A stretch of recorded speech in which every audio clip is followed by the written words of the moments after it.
Bonjour à toutes et bienvenue pour ce webinaire de la conférence régionale du sport, qui aura pour thème comment accompagner les talents sportifs bretons vers les podiums olympiques et paralympiques, où on aura le plaisir d'accueillir et d'entendre la parole de monsieur Patrice Fourel, heu, de la Maison de la haute performance bretonne et le témoignage de Faustine Noël, multiple médaillée du monde et paralympique, en para-badminton.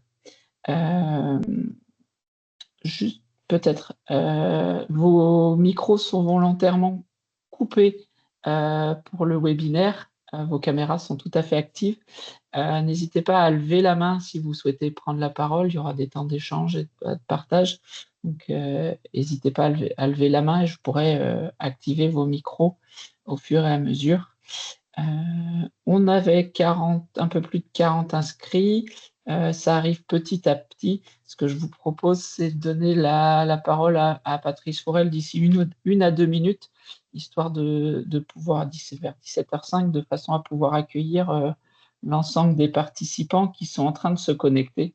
Le temps de retrouver le lien et d'activer, la caméra et le micro.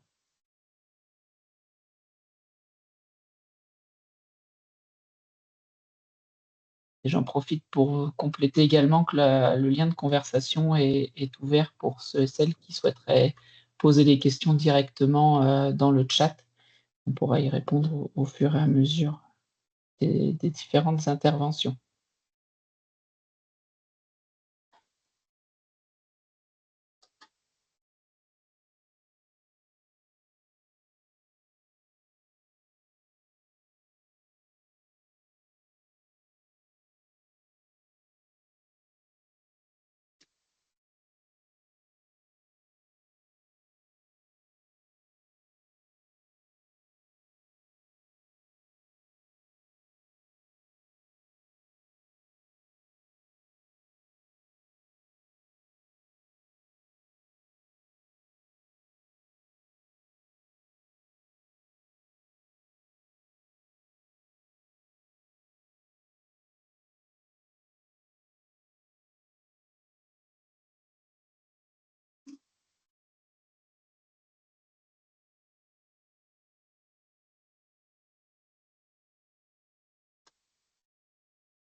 Eh ben, Patrice, je vais te donner la parole pour commencer, puis ça fera venir les derniers retardataires pour la participation.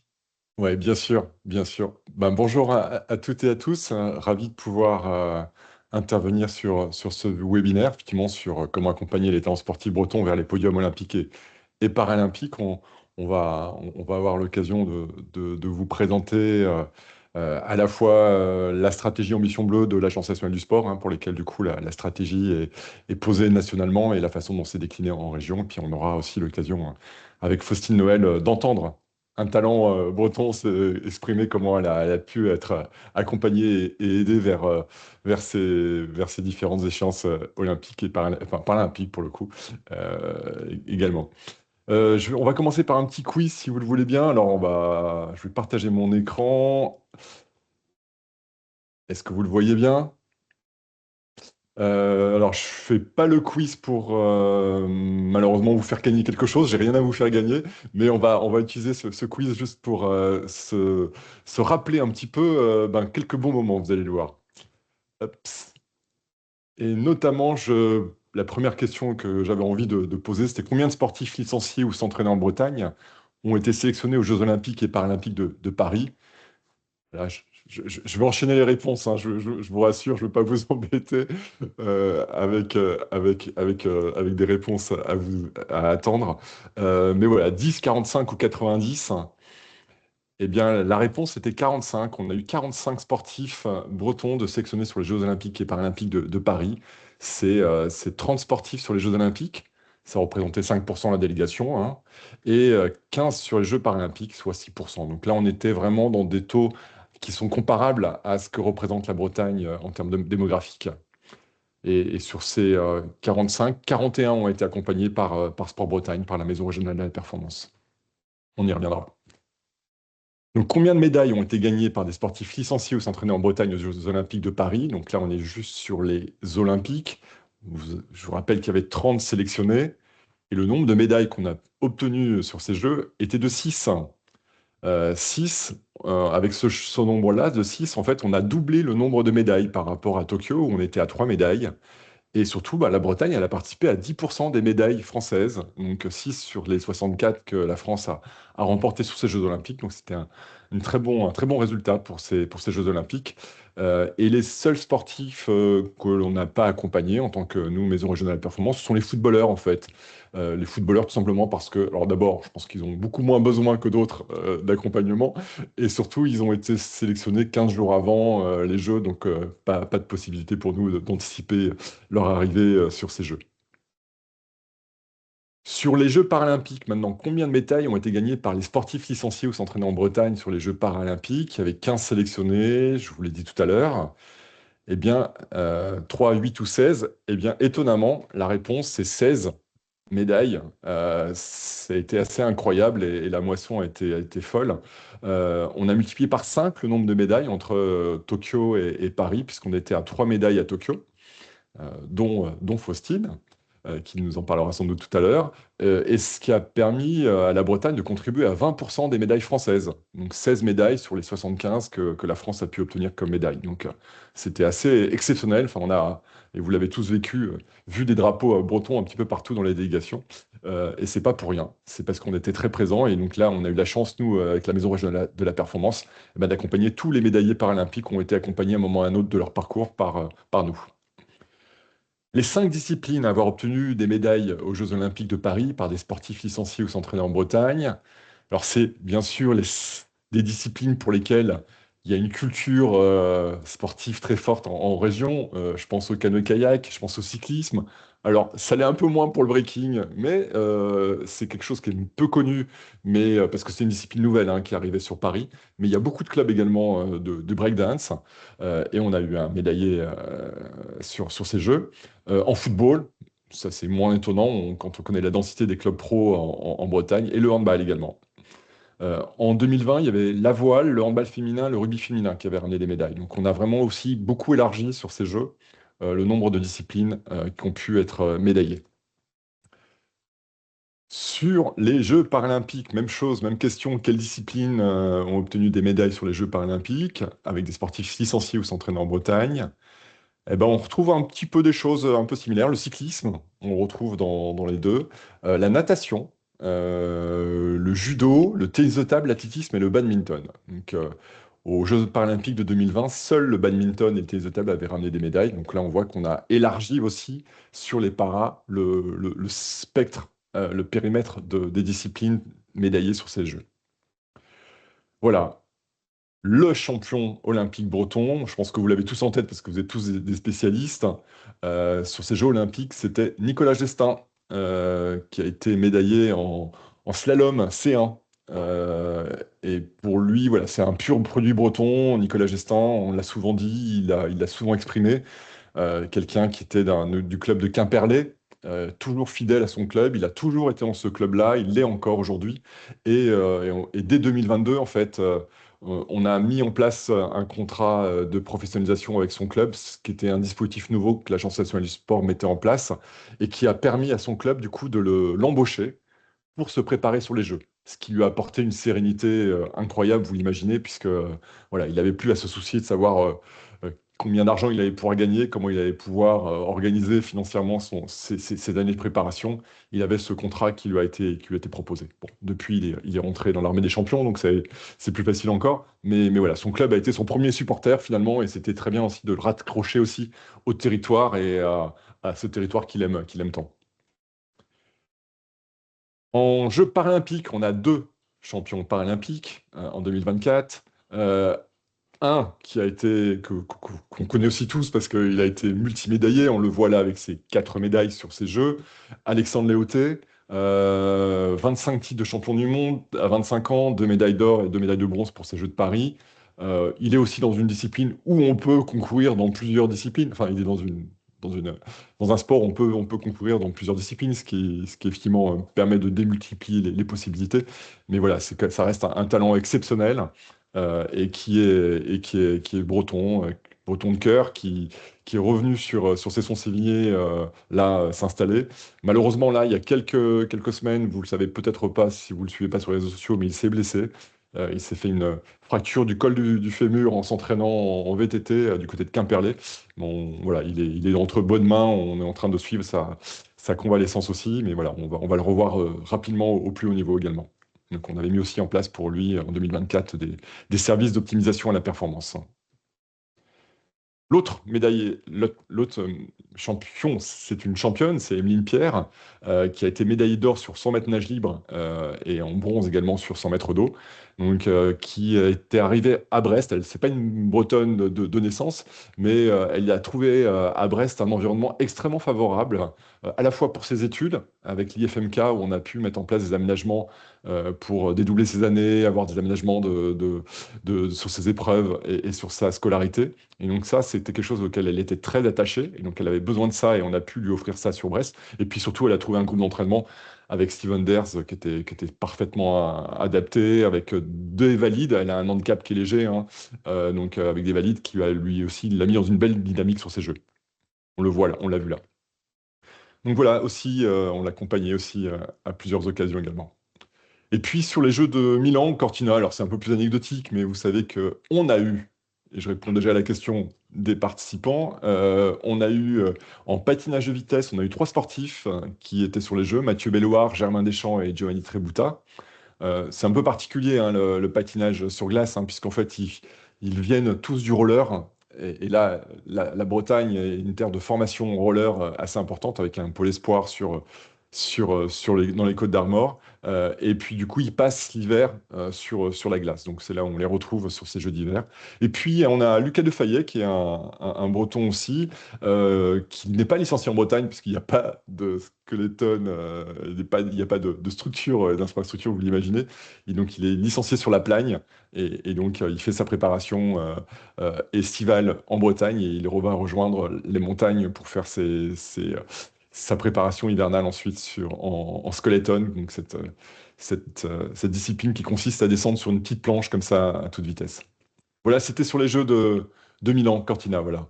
Voilà, c'était juste pour se souvenir un petit peu de ce fond un petit peu de décor un peu qu'il y a autour de la haute performance, mais qu'il est utile, je trouve, de dire, de rappeler, parce que oui, la Bretagne aussi, elle produit aussi du haut niveau, elle produit de la haute perf.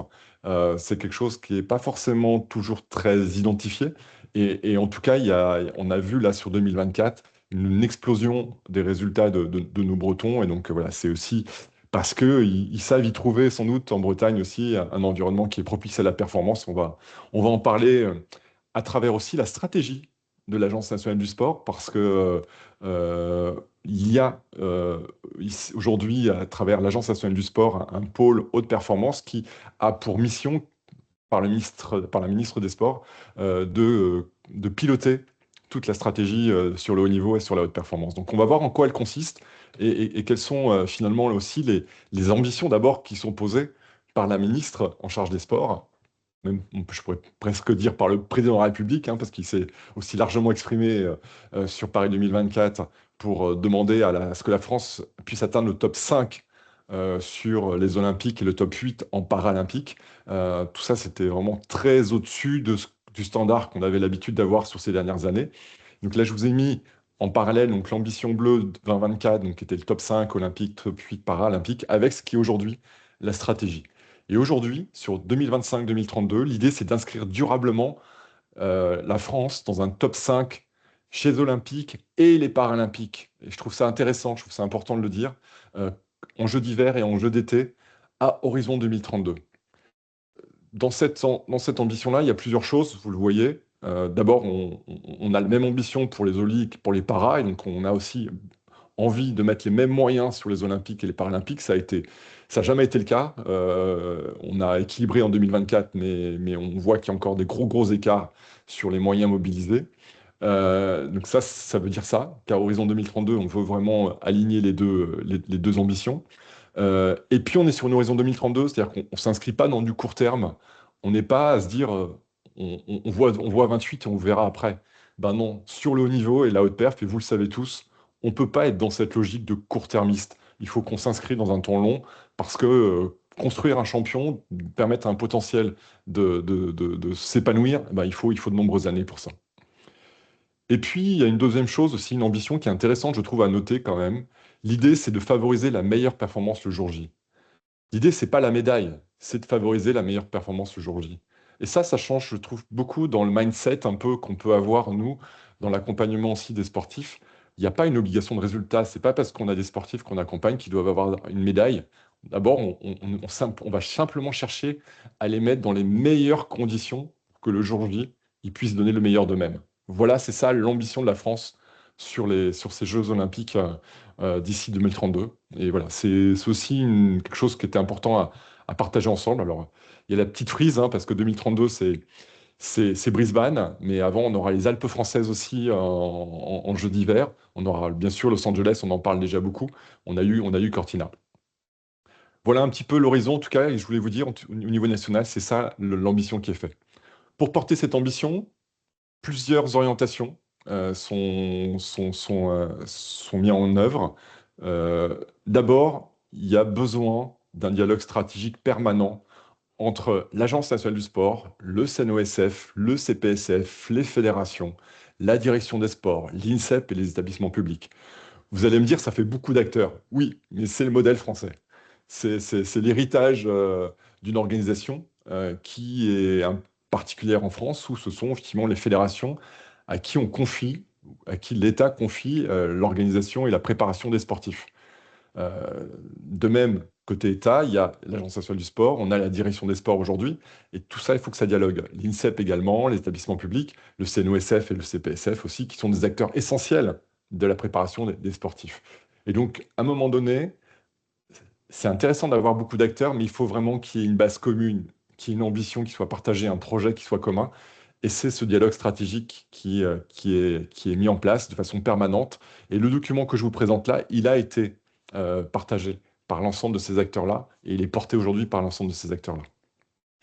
L'idée, c'est vraiment, et ça avait été un des points d'attention que Claude Onesta, dans son rapport à l'heure FSL en 2018, pointe en disant, mais il y a beaucoup trop d'acteurs, il n'y a pas de vision stratégique, et chacun essaye de faire au mieux, mais avec des moyens limités, et finalement, c'est pas efficient comme organisation. Et donc, du coup, il y a cette envie de vraiment aujourd'hui porter un message commun avec tous ensemble. La deuxième déclinaison de se réussir ensemble, c'est la mobilisation des athlètes, des entraîneurs et des DTN. Elle est déterminante, c'est écrit comme ça. C'est déterminant dans je dirais presque dans cet ordre-là même.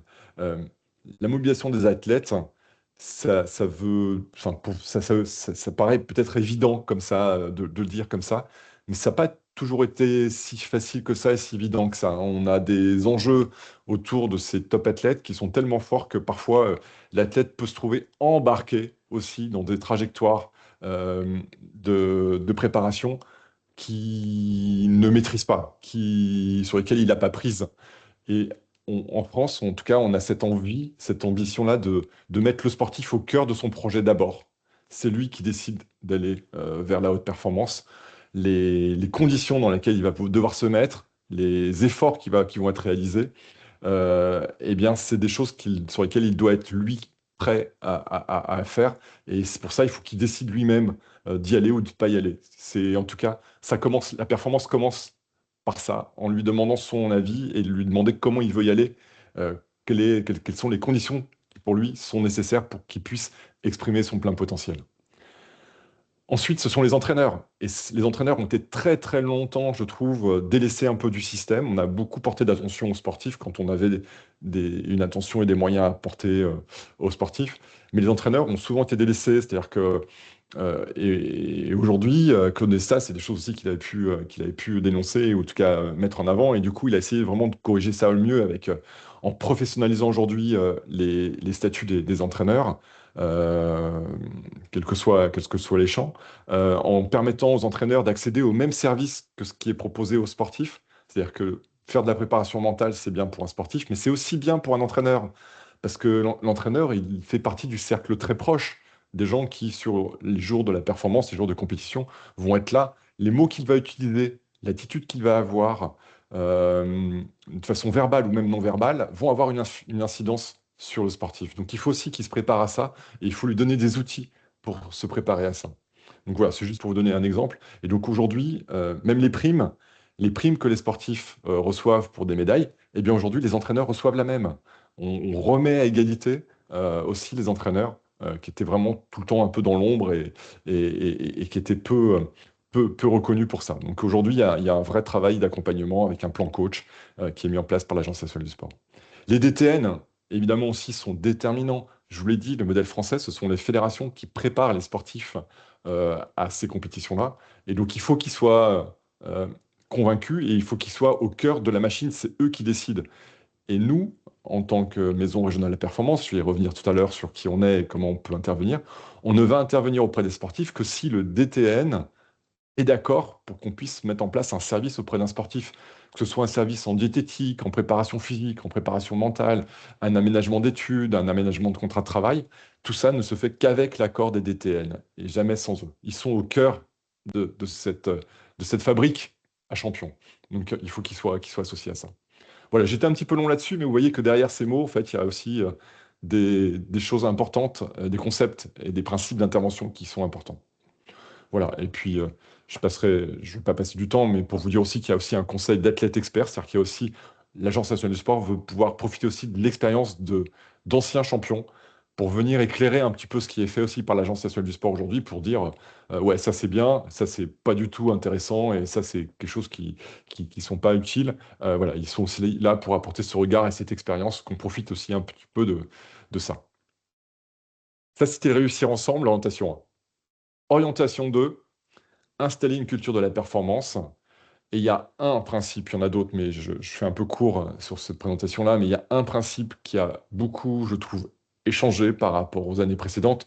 Je le dis d'autant que ça fait 30 ans que j'accompagne le sportif de haut niveau en France et qu'avec l'arrivée de l'Agence nationale du sport, on a vraiment changé un peu le logiciel, et notamment sur le ciblage aujourd'hui des sportifs qui sont accompagnés. C'est-à-dire que l'Agence nationale du sport, et Claude Nesta en particulier, a toujours expliqué que en France, on construit très bien le sportif de haut niveau. Il y a un modèle de prêt-à-porter qui fonctionne bien, c'est-à-dire collectivement, on a des structures, les clubs, les pôles espoirs, les pôles France qui amènent les sportifs dans de bonnes dispositions et pour réussir le sport de haut niveau. Mais il manquait un échelon, c'est-à-dire que comment on arrive à accompagner les meilleurs des pôles France vers les podiums internationaux. C'est cela, c'est cette marche-là en fait qui est compliquée, qui est difficile à très haut niveau. Et c'est là où il a souhaité, lui, qu'il y ait beaucoup plus qu'on fasse de la haute couture avec ces sportifs-là. Mais on ne peut pas faire de la haute couture avec tout le monde. Et donc pour ça, il fallait cibler les sportifs, les potentiels qui étaient capables de faire des médailles. Et donc pour le coup, il a été demandé aux fédérations de pouvoir avoir des ciblages différenciés entre les sportifs de façon à pouvoir avoir des accompagnements si différents selon le niveau de performance des sportifs. Et c'est là la petite cible qui est sur mon schéma où on voit la cellule perf 2026-2028, donc maintenant c'est 2028-2030, où ce sont les potentiels médaillables sur ces jeux. C'est-à-dire ça demande un vrai effort, hein, vous allez me dire, et c'est compliqué, vous le savez, dans le sport. Ça demande de savoir quels sont les sportifs qui demain sont capables de performer à très haut niveau. Donc bien sûr, c'est pas une science exacte et on va se tromper, évidemment. Mais au moins, s'il y a 60, 70%, 80% de ces sportifs-là qui aujourd'hui peuvent aller faire des médailles, au moins on va savoir qui ils sont et on va pouvoir concentrer à un moment donné aussi des moyens sur ces sportifs-là. Il y a aussi une autre catégorie qui est attendue, c'est les radars. Les radars 2028-2030. Les radars, ce sont des jeunes à très fort potentiel qui ont réussi dans leur catégorie jeune et qui arrivent en senior. Et en senior, on estime que leur trajectoire de performance va pouvoir les amener rapidement sur les podiums. Ils ne les ont pas encore fait, ces podiums. Donc, ils n'ont pas de performance avérée. Mais ils ont une trajectoire qui nous laisse penser qu'ils peuvent être sur ces podiums-là. L'exemple que je peux vous donner, c'est Titouan Castric, qui était radar sur 2024. Il était tout jeune, il était champion du monde en U23, mais on ne savait pas ce qu'il allait pouvoir faire sur les Jeux Olympiques en catégorie senior. Et voilà. Mais on avait estimé que, vu son niveau de perf, peut-être qu'il était capable d'aller accrocher des médailles. C'est pour ça il était dans les radars et il a pu bénéficier d'un certain nombre d'accompagnements spécifiques en tant que radar. On a aussi les cellules ambition. Les cellules ambition, là, on voit à 2020, 2032, voire 2034 aujourd'hui, on commence à parler de 2034. Ce sont des sportifs qui sont potentiellement qualifiables pour les Jeux et pourquoi pas plus. Et en fonction de l'avancée chaque année, on va revoir un peu ces identifications pour voir s'il ne faut pas le passer dans une autre catégorie. Mais en tout cas, on commence déjà à avoir des collectifs de sportifs qui se dégagent et qui sont, par exemple, en Bretagne, on en a à peu près 70 aujourd'hui, sportifs, qui sont cellules ambition, radar ou cellules perf. 70 sportifs, c'est intéressant parce que ça nous permet d'avoir une jauge sur laquelle, là, on peut vraiment travailler et on peut vraiment aller vers eux pour pouvoir les accompagner au mieux possible. Et puis, bien sûr, il y a les sélectionnés pour les Jeux, et il y a les autres sportifs de haut niveau qui sont listés également par le ministère. Et vous voyez en haut, dans le tableau, c'est marqué athlète et coach. Je vous ai beaucoup parlé des sportifs, de la performance des sportifs qui font effectivement ce niveau de performance. Mais de la même façon, les coachs peuvent bénéficier des mêmes services, des mêmes soutiens que ce qu'on apporte aux sportifs. C'est essentiel, je vous en parlais déjà tout à l'heure, mais on a, nous, par exemple, en Bretagne, on a eu une coach, un entraîneur qui a eu une sportive qui se préparait sur les Jeux et qui s'est blessée juste avant ces Jeux. Et l'entraîneur s'est senti coupable de ne pas avoir assuré suffisamment la sécurité de son sportif et de ne pas lui avoir permis ben, voilà, d'éviter la blessure. Eh bien, en fait, il a fallu aussi mettre en place aussi des accompagnements psychologiques, par exemple, sur cet entraîneur-là, pour qu'il puisse passer à autre chose, enfin, passer à autre chose, qu'il puisse tirer des enseignements de ce qu'il a fait, mais qu'il puisse aussi se reprojeter à nouveau dans je suis capable de continuer à préparer d'autres sportifs et je vais pouvoir réussir. Donc ce gap-là, il fallait l'aider à passer ce petit gap. Et donc là, on met en place voilà, aussi des accompagnements, des services pour les entraîneurs, dès lors qu'ils sont tagués par l'Agence nationale du sport.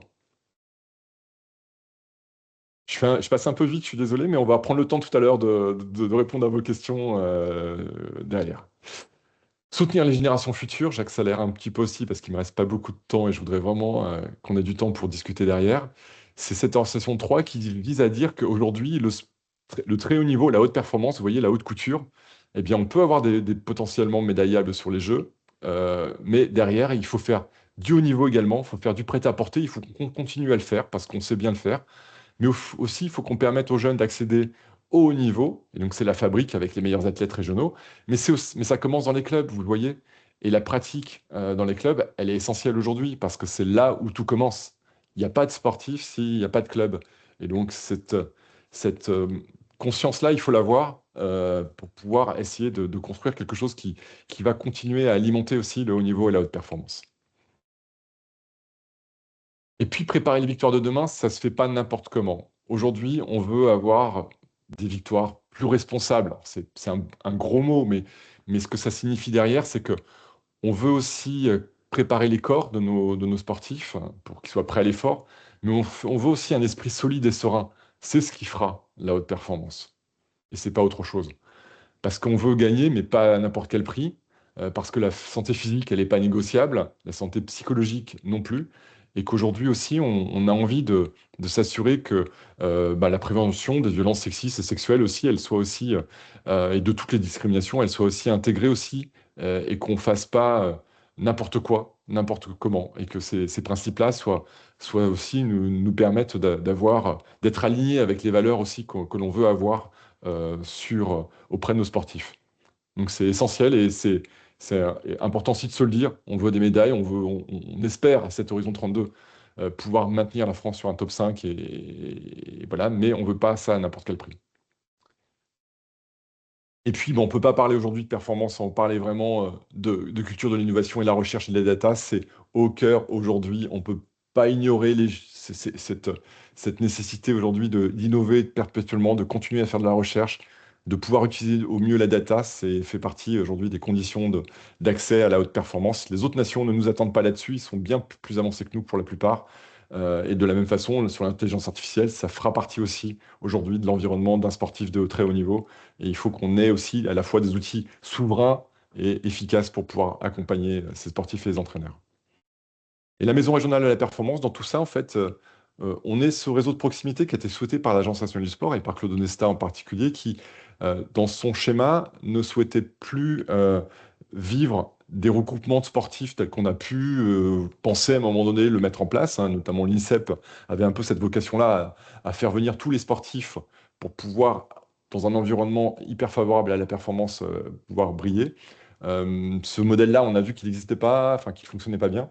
Et donc aujourd'hui, la plupart des médaillés, la majorité des médaillés sont hors CREPS et hors INSEP. Donc il fallait trouver une autre méthode. Et donc il a voulu créer des petites équipes dans les régions, rattachées au CREPS, pour pouvoir intervenir au plus proche des sportifs et des entraîneurs. Donc c'est le rôle des MRP. Et donc on va intervenir sur l'optimisation de la perf avec des services de préparation physique, de préparation mentale, de diététique, de plein de choses dont les sportifs peuvent avoir besoin, d'hypoxie. On va travailler aussi sur l'axe environnement socio-professionnel. On va aménager les études, on va aménager les emplois pour les mettre dans les meilleures conditions de pouvoir concilier à la fois des études et un métier, et puis leurs projets sportifs. On va faire monter en compétences encadrement avec des interventions auprès des coachs, des entraîneurs, pour les sensibiliser à certains sujets qui pourraient être utiles. Et puis, on travaille sur l'analyse de la structure et de la performance des structures et des sportifs. Ça, c'est un peu moins connu, mais on évalue en Bretagne toutes les structures des parcours de performance des fédérations. Voilà. Et pour ça, donc, on intervient de façon différenciée sur les sportifs, je vous l'ai dit. Tout en bas de la pyramide, on retrouve les sportifs qui sont non listés mais qui sont en structure, PPF, donc les parcours de performance des fédérations, les sportifs listés espoirs et les collectifs nationaux. On a à peu près 1600 sportifs, vous voyez, dans cette base bleue. Là, on ne va pas être sur des accompagnements individuels, vous l'imaginez bien, 1600 sportifs, c'est beaucoup trop. Donc, mais on va être sur des accompagnements collectifs, c'est-à-dire qu'on va intervenir sur des chefs d'établissement pour pouvoir obtenir des aménagements d'emploi du temps. On va faire des conférences sur la lutte contre le dopage, sur la prévention des violences sexistes et sexuelles auprès de ces jeunes-là. On va intervenir de façon collective. Et puis ensuite, on a les sportifs listés au niveau et puis les 28, 30, 32, les cellules d'ambition, ceux qui sont potentiellement qualifiables sur des jeux. Et pour eux, on va avoir des accompagnements individualisés à la demande. C'est-à-dire qu'on va attendre que le sportif, l'entraîneur ou la fédération viennent nous voir pour nous demander d'intervenir auprès d'un sportif sur des besoins bien identifiés. Et puis on a les autres, on a les radars, les performances 28, qui pour le coup, eux sont médaillables. On va pas forcément attendre, on va être beaucoup plus proactif, on va aller vers ces fédérations-là, vers ces sportifs-là, et on va demander, est-ce que nous, on peut regarder un peu avec toi, on peut t'interroger pour connaître ton environnement de perf et voir s'il n'y a pas effectivement des choses que nous, on voudrait te proposer. Donc, tu choisiras après si ça te plaît ou si ça ne te convient pas, mais en tout cas, on va expertiser leur environnement de perf pour pouvoir ne pas rater tout simplement à côté de quelque chose d'important qui pourrait être utile pour le sportif. Voilà. Et donc ça, c'est radar, c'est cellules performance aujourd'hui. C'est une vingtaine de sportifs aujourd'hui. Donc c'est pas énorme, ce qui fait que ça nous permet vraiment là d'avoir une intervention plus spécifique auprès d'eux, à 360 degrés, comme on dit. On est une petite équipe pour ça, donc je suis responsable de la Maison Régionale Performance. Et il y a Sophie Brisson avec moi, Thierry Benoît et Hugo Pelletier. Hugo Pelletier, qui est un nouveau collègue qui est arrivé il n'y a pas très longtemps, qui a remplacé Karine Lambert et qui constitue l'équipe. Voilà, j'étais un petit peu long, je suis désolé, mais en tout cas, on va pouvoir peut-être, je sais pas comment tu veux faire, Yoann, les choses, si on commence à poser des questions maintenant, si on écoute Faustine d'abord peut-être pour son intervention et qu'elle se présente. C'est toi qui guide. Peut-être prendre une première partie des questions maintenant, Hmm, ça marche. et puis ensuite on a un peu de temps à donner la parole à Faustine, même s'il y a des questions qui viennent entre-temps, seront toujours bonnes à poser ensuite. Alors je peux, n'hésitez pas à lever la main si vous avez des questions. Voilà. Alors, je vais Olivier, Julienne. Normalement, vous pouvez brancher votre micro. C'est bon, tu m'as déverrouillé, merci. De rien. Bonjour Patrice. Petite Salut. question simple sur les deux échelons intermédiaires et au-dessus. Est-ce que d'ici 2028, il va y avoir de la porosité entre ces deux échelons, les vins qui sont aujourd'hui médaillables dont tu parles? Est-ce que certains peuvent redescendre et est-ce que d'autres peuvent monter d'un échelon en fonction des perfs ou des compétitions qui vont avoir lieu? Ouais, tu as entièrement raison, Olivier, effectivement, de souligner ça. Effectivement, c'est vraiment un système qui se veut agile. Le niveau de perf d'un sportif peut vraiment varier, dans un sens comme dans l'autre, hein, d'ailleurs, hein. Et donc, effectivement, on est toujours à l'écoute des situations. Et l'Agence nationale du sport et les fédérations, hein, parce que c'est la fédération avec l'Agence nationale du sport qui tague les sportifs sur l'endroit où on les trouve. Eh ben, elle est en permanence en fait à regarder un petit peu ce qui se met en place et quels sont les résultats qui sont faits. Et c'est eux qui nous disent, attention, ce sportif-là, bah, effectivement, il va pouvoir descendre parce qu'il est blessé ou aujourd'hui son environnement de perf ne lui permet pas de continuer à obtenir des médailles. Mais par contre, voilà, on va revoir dans 2 ans, dans 3 ans, avec lui où il en est. Et au contraire, on a aussi des sportifs qui arrivent aussi et qui arrivent très vite des fois sur les premiers niveaux de la haute performance là. J'ai une deuxième question très rapide, je voudrais priver personne. Sur l'accompagnement fondation du sport, lorsque des entreprises accompagnent financièrement un sportif qui est listé via la fondation, bon, tout le monde espère que le sportif ira à Los Angeles, moi le premier pour celui que j'accompagne, hein, Romain Ouais. Lebris, Mhm. mais si ce n'est pas le cas, quelle est ta démarche ou enfin, comment tu peux nous accompagner, à la fois le sportif, son coach, mais aussi l'entreprise qui va se dérouter éventuellement. Voilà. Ouais, ça c'est quelque chose qui est pas facile et même pas facile pour nous, tu vois. On pensait au départ que on allait facilement trouver des entreprises pour pouvoir accompagner des sportifs bretons dès lors qu'on est capable de relier aussi ça à une histoire, à un projet de vie, que les choses allaient se mettre en place facilement. On s'est rendu compte que c'était pas si simple que ça, en fait, de convaincre une entreprise d'accompagner. Et quand on arrivait à les convaincre, effectivement, il y a la Fondation du sport français qui aide et qui facilite et qui sécurise du coup juridiquement les soutiens qui sont mis en place, hein, en mécénat, en sponsoring, tout ça, c'est eux qui vont pouvoir organiser ça. Mais effectivement, il faut bien prévenir les entreprises qu'il n'y a pas de garantie du tout de résultat, que les choses sont vraiment restent aléatoires. Donc il y a certaines entreprises qui le comprennent très bien, et puis d'autres qui le comprennent un petit peu moins bien. Mais en tout cas, c'est vrai qu'on là-dessus, on n'est pas forcément très bon peut-être Ok. pour pouvoir organiser. On travaille avec les sportifs, vraiment avec eux sur la recherche de partenaires. On a certains sportifs qui se font aider ou qui nous demandent des aides avec des personnes qui vont rechercher pour eux des partenaires.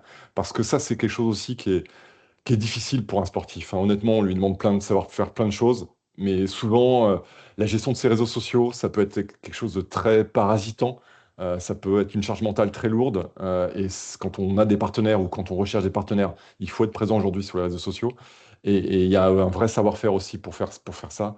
Et donc, il faut aussi que les sportifs là-dessus, on essaie de les entourer en fait en leur proposant des experts qui vont venir les aider. Mais peut-être que Faustine en parlera de ça également. Juste avant de donner la parole à Sophie, si vous pouvez vous présenter quand vous prenez la parole, parce que je ne suis pas persuadée que tout le monde se connaisse, ça sera parfait. Merci.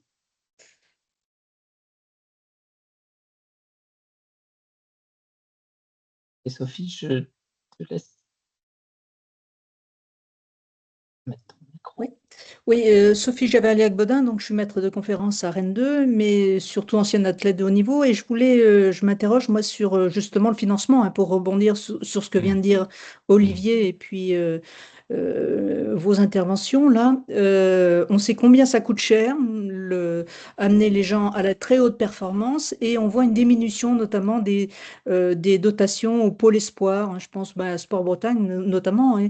Et comment vous pouvez enfin, accompagner au mieux par rapport à ces diminutions de financement? Mm. Oui, c'est une préoccupation, hein. Oui, bah C'est oui. une préoccupation pour tous, pour nous, pour les sportifs, pour les structures. Euh, moi, deux choses là, par rapport à la lecture que j'en ai et ce que je vois. La première, c'est que c'est un choix vraiment politique aujourd'hui. C'est un vrai choix politique que de pouvoir mobiliser des moyens sur ces filières d'accession vers le haut niveau. Aujourd'hui, c'est pas un secteur qui coûte très cher. Aujourd'hui, le budget de l'Agence nationale du sport pour le haut niveau, l'ensemble du niveau et la haute performance, c'est 110 millions d'euros. À l'échelle du budget de l'État, c'est vraiment très peu.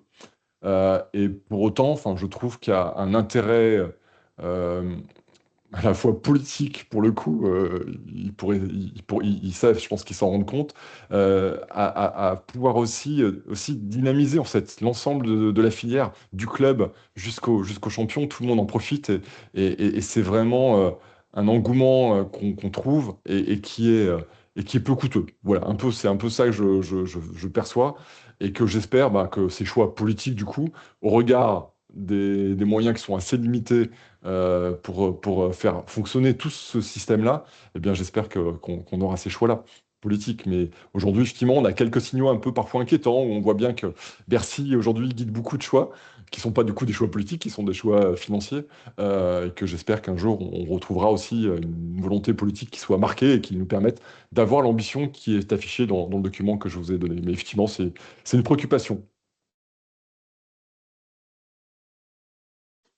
Je pense aux parents aussi qui accompagnent financièrement. Et c'est C'est très les, lourd pour certains c'est les parents. premiers Ouais, financeurs. Les ouais, parents ouais, sont c'est les ça. premiers C'est financeurs ça. du haut niveau en France. Il ne faut pas se cacher. Hein. Merci. Je vous propose de donner la parole à Faustine pour son intervention. Et puis, pour ceux qui avaient des questions, n'hésitez pas à les mettre de côté pour la fin de son intervention. Eh bien, bonjour à toutes et à tous. Donc, comme il m'a si bien présenté, je suis Faustine Noël et je fais du para-badminton. Et en parallèle, je suis également des études de kinésithérapie qui sont sur le point de se terminer. Pour ma présentation, je vais essayer de vous faire un petit retour un peu chronologique depuis mes débuts de ma carrière et jusqu'à aujourd'hui. Et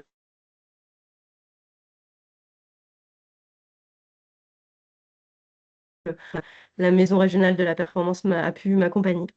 Moi, je suis rentrée dans le sport de haut niveau en 2015. J'avais pas du tout un profil de sportif de haut niveau. Je faisais du badminton depuis 10 ans déjà. Et j'ai découvert donc la version para-badminton. Donc, je suis un peu rentrée dedans comment dire, par opportunité. Et puis en 2016, on a appris que justement le para-badminton rentrait pour ses premiers Jeux paralympiques à Tokyo 2020. Donc petit à petit et jusqu'en 2019, j'ai essayé progressivement de suivre un cheminement de sportive en essayant de changer un petit peu euh, ma, mon mode de vie pour aller vers du haut niveau.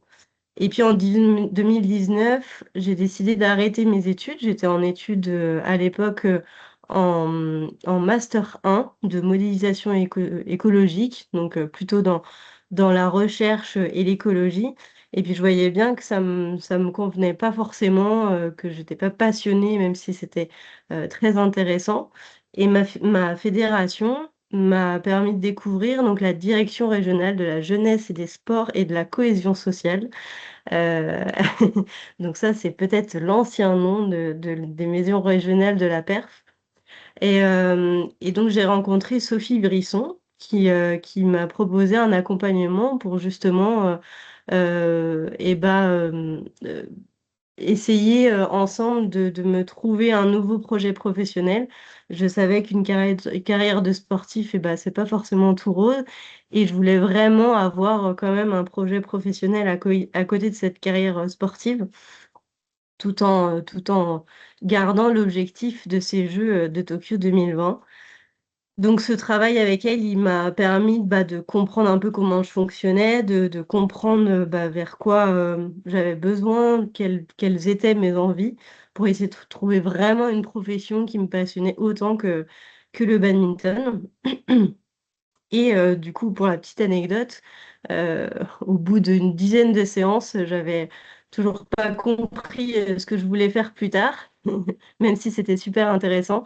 Et c'est cette séance qui m'a fait tilt et j'ai pensé à, bah, tiens, si j'essayais de regarder un peu la kinésithérapie, c'est quand même super intéressant comme métier et on va essayer de voir comment je pourrais suivre ces études de kiné en parallèle. Donc c'est elle qui m'a poussée à au final, à cette époque-là, on était justement dans la période du confinement. On ne savait pas encore si les jeux allaient être reportés ou pas. Je ne sais pas si vous vous rappelez du Covid, mais en tout cas, moi, je m'en rappelle bien. Et elle m'a quand même poussée à m'inscrire tout de suite en IFMK, quelle que soit l'issue, si les jeux commençaient ou pas en 2020 ou en 2021. Et puis, avec mon entrée en école de kiné, j'ai fait la rencontre de Thierry Boulenois, qui lui a très bien su faire l'intermédiaire, donc entre les ambitions de l'école pour me pousser à être diplômée euh, bien et rapidement, et les ambitions forcément de mes entraîneurs pour être très performante rapidement aussi. Donc c'était un moyen pour moi de ne pas être toute seule dans cette négociation entre l'école et les entraîneurs et la fédé. Et c'était un soutien aussi, bah, justement, de cet intermédiaire, parce que lui, il comprenait bien qu'on voulait être performant au niveau des deux, mais qu'il fallait, sur certaines périodes, prioriser ou pas. Voilà la petite histoire. J'ai continué mon cheminement jusqu'en 2021, où il y a eu ces Jeux paralympiques de Tokyo, où j'ai fait médaille d'argent en double mixte avec mon partenaire. Et puis en 2021 aussi, c'était justement le déploiement des maisons régionales de la perf. Donc en fait, j'avais déjà eu un petit avant-goût de ce qui allait se passer après, puisque justement ces accompagnements, eh ben, il s'est vraiment intensifié et personnalisé encore plus. Donc j'ai pu rencontrer Patrice et Karine qui ont si bien intégré l'équipe avec Sophie et Thierry. Euh, Et après cette médaille à Tokyo, Sophie, elle a continué à m'accompagner pour un soutien un peu psychologique et puis elle a réussi à me débriefer mes premiers jeux, comprendre bah, qu'est-ce qui s'était bien passé, qu'est-ce qui s'était moins bien passé, comment j'avais envie de, de refaire une nouvelle Paralympiade et avec quelles ambitions, avec quels moyens et quels besoins. Karine, elle, plutôt, elle- elle a plutôt été dans la logistique. Elle m'a permis de trouver un nouveau préparateur physique avec qui je suis toujours amie et qui a si bien matché avec mon entraîneur aussi. Donc c'était vraiment une belle rencontre et je lui remercie. J'ai performé aussi grâce à ce petit cocon entraîneur prépa physique. Elle m'a aussi permis de trouver mon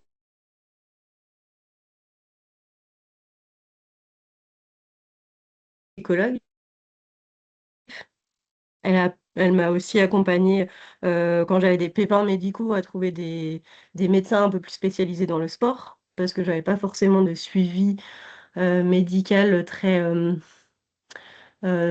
comment dire, très pointu, ou en tout cas en local. Je l'avais au niveau de la fédération, mais c'est jamais pareil quand c'est au niveau national qu'en local. Donc elle m'a permis ça.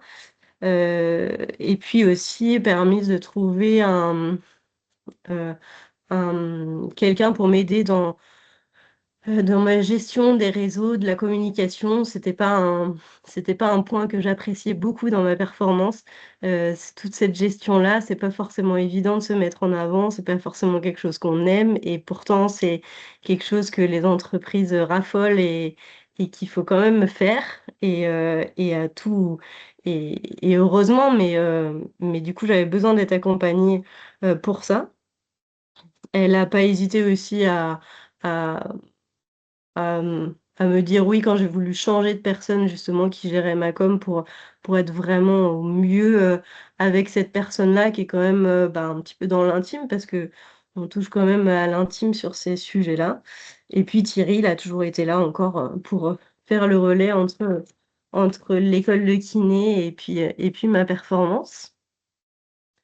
Tout ça, ça m'a permis d'aller jusqu'à Paris et de refaire une belle médaille à Paris, une médaille de bronze, toujours en double mixte. Et ce que j'ai beaucoup apprécié, c'est après les Jeux également, c'est Karine et Sophie, elles ont toujours été à l'écoute encore de mes besoins, de savoir comment j'allais, parce que je ne savais pas forcément si je voulais reprendre une Paralympiade ou pas. Je ne sais toujours pas d'ailleurs, mais en tout cas, elles ont toujours été là, euh, voir avec moi aussi financièrement, parce que bah, j'ai toujours été à l'aise dans mes 2 Paralympiades financièrement, mais forcément, quand après Paris, on ne sait pas trop quoi faire, on peut être vite laissé tomber financièrement. En tout cas, chose que j'ai pas été, mais elles ont été attentives à ça, donc c'était chouette.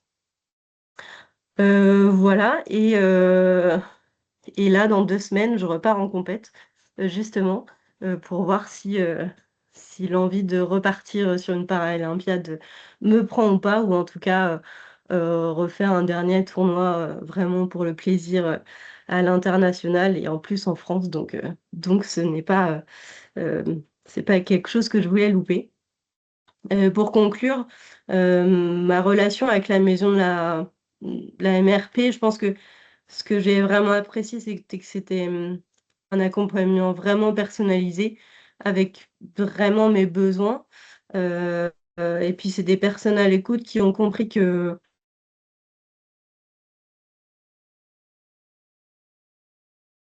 globalité, connaître ses besoins et surtout l'aider dans sa santé, qu'elle soit physique, psychologique ou sociale. Et c'est comme ça qu'on perf. C'est pas juste en regardant combien de médailles on a fait. Et je pense que j'aurais pas mieux rêvé parce que je suis forcément pas forcément d'un milieu de haut niveau. Donc ça a été vraiment un soutien indispensable et qui a très bien réussi. Voilà. Donc si vous avez des questions, je suis prête à y répondre. Merci. Même principe. Levez la main si. Voilà. Olivier. Merci Faustine, c'est toujours très touchant d'avoir des témoignages comme ça. Tu as bien évoqué comment t'es tombé dans la haute performance finalement.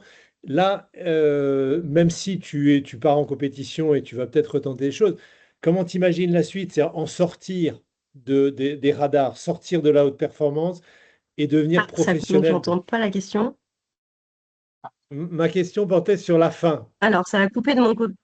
Ça a coupé de mon côté. Je veux bien que tu reposes ta question, s'il te plaît. Ouais, désolé. Ma question Non, non, portait c'est moi. sur plutôt la suite que tu donneras en fin de carrière. À quel moment tu vas décider d'arrêter et d'avoir un métier de kiné? Et est-ce que tu te prépares à ça? Parce que ça change tout quand tu n'es plus dans les radars, quand on n'est plus cocooné comme tu l'es aujourd'hui, bah, c'est une autre vie. C'est la vie de tout le monde qui commence. Est-ce que tu t'y es préparé? Exactement. Je me prépare tranquillement. En tout cas, là, ça fait 2 ans que je suis un petit peu en retrait parce que j'ai arrêté les entraînements un peu intensifs. J'ai privilégié vraiment la fin de mes études. J'ai fait mes études en 6 ans. Donc là, j'avais vraiment, depuis Paris, j'avais vraiment voulu faire mes 2 dernières années d'études un peu tranquilles. Euh, et en fait, je pense que je n'ai pas encore répondu à la question de ce que j'arrêtais ou pas. Donc, je sais pas, Ok. je me prépare, j'ai toujours un accompagnement justement psychologique avec mon psychologue pour répondre un peu à ces questions et puis cheminer personnellement parce qu'il y a beaucoup de monde autour de nous qui ont un avis sur le sujet, qui savent déjà qu'est-ce que je vais faire après cette compétence en France, alors que moi-même, je ne sais pas. Donc, c'est très intéressant. Ils n'ont pas forcément tort, mais en tout cas, le cheminement, il doit être vraiment personnel pour qu'il soit complet. Je suis arrivée dans le haut niveau sur un coup de tête quasiment, donc je pourrais très bien repartir sur un coup de tête ou arrêter sur un coup de tête aussi. Donc, Ok. voilà, faut juste cheminer comme ça. Ok. Je sais pas si j'ai répondu totalement à la question, mais Non, merci, c'est très sympa. Merci. Patrice avait une question. Non, pas une question, mais je vais juste rebondir sur la question d'Olivier. Effectivement, c'est important et j'en ai pas parlé. L'après-carrière.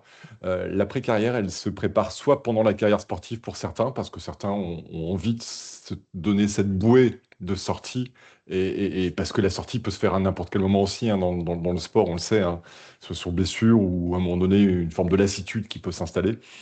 Soit certains ont besoin d'avoir fini leur carrière pour s'investir complètement dans l'après-carrière. Mais ça, c'est quelque chose qu'on respecte et qui est propre à chacun. En tout cas, et ce qui est utile, je trouve important aujourd'hui, c'est que on a, et Faustine le dit, on accompagne aussi les sportifs après la médaille, après les Jeux, après leur carrière sportive, qu'ils aient réussi ou pas réussi. Peu importe, on est là et on a même, à travers le dispositif reconversion aujourd'hui, du ministère des Sports, on peut rester pendant 5 ans en liste reconversion, ce qui donne vraiment du temps pour aider les sorties de carrière. C'est toujours un moment un peu compliqué, un peu difficile, l'après-carrière. Et aujourd'hui, on a des vrais outils aujourd'hui d'accompagnement là-dessus. Donc, c'est très bien aussi. Oui, je reprends la main. Tu sais que je suis sensible à l'après-carrière. Alors, je ne doute pas de la volonté de la Maison de la Haute Performance d'accompagner les sportifs de haut niveau dans l'après-carrière.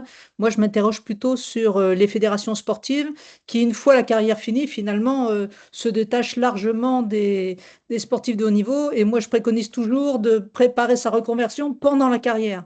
Parce que là, pour le coup, l'athlète a a des choix à faire, mais également du poids par rapport à la fédération sportive. Donc j'aime bien ton discours de dire, ben, nous, on les accompagne encore. Mm. Parce que 5 ans après, c'est vrai, c'est dans les textes, mais concrètement, dans la vie ordinaire, ben, les fédérations, elles lâchent les athlètes, malheureusement. Voilà. Bah, je pense que c'est un sujet qui va commencer à évoluer. Je sais que là, ma fédération, ils m'ont un petit peu laissé tranquille, mais j'avais toujours contact avec mon entraîneur parce qu'il est dans le même club que moi sur Rennes. Donc, je sais qu'ils me suivent quand même de loin. Donc, c'est toujours rassurant pour un sportif de se dire, bon, bah, ils me laissent tranquille, mais en même temps, ils ont un œil sur moi. Et je sais que là, ils m'ont accompagné quand même, ma fédération, à avoir bah, toujours en lien avec la maison de la perf, cet accompagnement psychologique. Et en plus, là, ils me permettent quand même de reprendre un peu plus les entraînements en vue de préparer cette dernière compète. Donc, je pense que, en tout cas, chez certaines fédérations, le cheminement de cette après-carrière, il commence à prendre un petit peu le pas quand même et à prise de conscience un peu plus forte, quoi. On espère que ça soit sur d'autres fédérations, c'est tout. Je voulais poser une question sur la place des collectivités locales, parce qu'il y a quelques représentants dans les présentations que vous avez faites. Il y a pas mal de liens fédération, agence nationale, ministère. Et quelle est la place, pour l'un comme pour l'autre, des collectivités locales dans vos parcours? Moi, je peux illustrer, en tout cas, ça a été très vite, nous, et l'intérêt des MRP, je trouvais, avait on avait cette envie-là ici en Bretagne. Ça a été très vite de pouvoir communiquer sur les sportifs qui se préparaient sur le territoire breton, auprès des collectivités territoriales, auprès du mouvement sportif, auprès des entreprises, avec moins de succès. Mais côté des collectivités territoriales, moi j'ai été très très surpris de voir que ça a été très intéressant de les voir s'impliquer.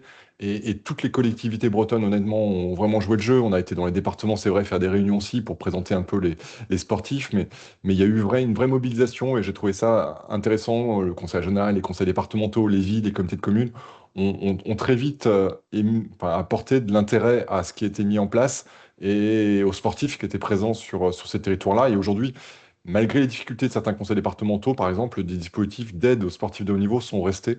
De même sur le conseil régional, qui réfléchit à la mise en place même d'une team Bretagne aujourd'hui. Enfin voilà, il y a un vrai intérêt des collectivités pour les sportifs bretons, en tout cas. Et en tout cas, nous, on essaye de partager vraiment les informations et avec le plus possible parce que c'est aussi là qu'on peut soutenir ces sportifs.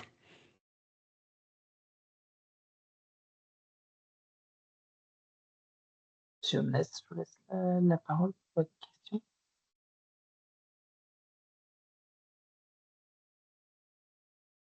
Oui, merci.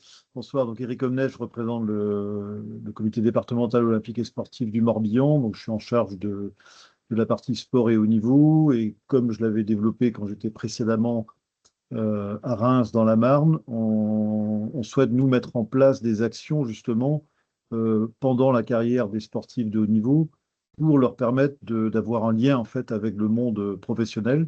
Donc, on a fait une sorte d'action pilote lors des championnats du monde de voile en baie de Quiberon il y a quelques semaines. Et on souhaite mettre en place justement un événement pour permettre aux sportifs bretons, tous sports confondus, de pouvoir rencontrer le monde professionnel. Donc, c'est à la fois les entreprises et les collectivités pour justement commencer à préparer l'après-carrière, soit trouver déjà un premier travail d'appoint, soit commencer à se poser la question de ce que je souhaite faire après et peut-être le commencer pendant. Et bravo à Faustine pour démarrer effectivement des études pas évidentes et parfois longues et difficiles pour permettre justement de se préparer à l'après. Donc, dans l'idée, c'est voilà, créer des rencontres pour que si quelqu'un veut faire une formation informatique, peut-être en alternance, trouver aussi une entreprise qui pourrait l'accueillir.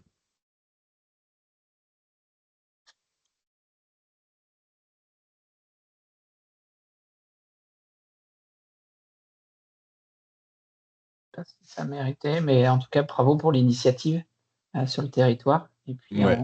à suivre, je pense que Patrice prendra les infos pour, s'il n'est pas déjà au courant sur le sujet.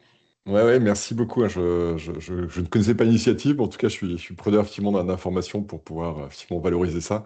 Et de la même façon, tous les 3 mois, entre 3 et 4 mois, en fait, moi, j'envoie des listes des sportifs en Bretagne qui se préparent auprès des collectivités, auprès du monde sportif, auprès de tous ceux qui sont intéressés pour aussi avoir une idée de ce qui est près de chez eux, que ce soit en sportif, s'ils sont licenciés, s'ils sont domiciliés, s'ils s'entraînent sur les territoires. Je trouve que c'est 3 entrées différentes, mais qui peuvent attirer l'attention et qui peuvent donner envie, à un moment donné, de soutenir un sportif près de chez soi.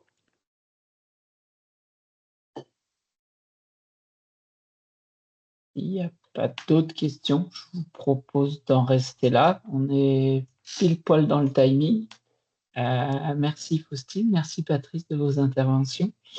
N'hésitez pas, s'il y a des compléments de questions, à les envoyer par mail. On vous les fera suivre directement aux intéressés. Et puis, je vous remercie de votre participation à tous. Le webinaire a été enregistré, donc vous pourrez recevoir le lien et le diffuser si d'autres personnes que vous avez en contact étaient intéressées par la thématique mais pas disponibles.